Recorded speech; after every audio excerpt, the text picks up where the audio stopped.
And as mentioned, Leila Mohammed is in Mwingi, and the painful process of identifying bodies of loved ones from the Enziu River is currently ongoing at the Mwingi Hospital mortuary. Leila, this must be a harrowing experience for the families. Well, Olive, this is day 5, Wednesday, and families are yet to get their bodies out of Mwingi Level 4 hospital.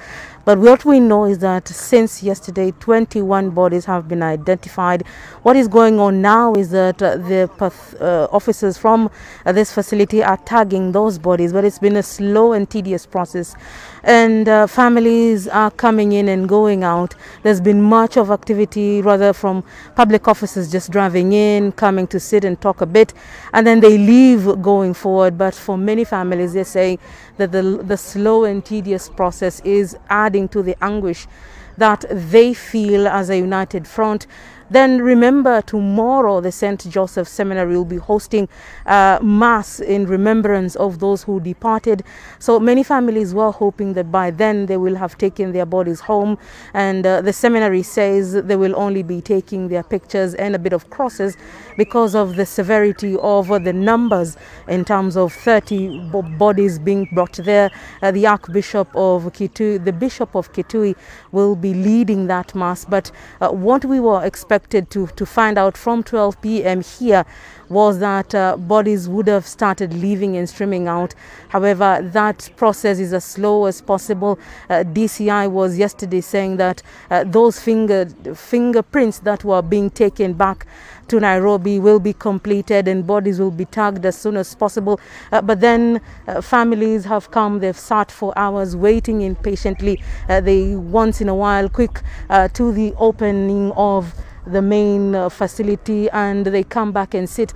But there is a group now that is being addressed by one of the officers there, but so far nothing much is happening. The only thing that has been added here is a second tent. There was talk of probably the administration of Kitui County would be here this afternoon, but up to now there's no such indication that will happen. But earlier there was a police vehicle from Guni, and those police officers were bringing in material that was recovered from the bus and from the water, and they were hoping to hand it over to the DCI officials here and the county government administration, so that families can also, while they are picking their bodies, pick pieces and pulses of remembrance of their loved ones to go home with and to bury. So nothing much here, so much emotion going on here in Mwingi. Tomorrow will be a big day here for not only Mwingi sub-county, but Kitui at large, and many are expected to gather at that seminary. And remember, that seminary's bus was the one being driven when it plunged into River Enziu on Saturday afternoon. Olive. Thank you, Leila. Again, thank you for giving voice to their despair, and our hearts do go out to those families.